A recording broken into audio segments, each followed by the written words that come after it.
we are looking at how to pronounce this word as well as how to say more interesting and related words and some of the most mispronounced ones as well in English, so make sure to stay tuned and consider subscribing for more learning. How do you say it? There are at least two slightly different ways of pronouncing this.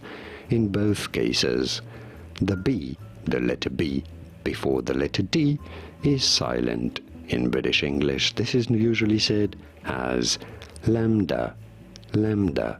In American English, however, it is usually pronounced as lambda, lambda. In American English, lambda versus lambda in British English. And now you know.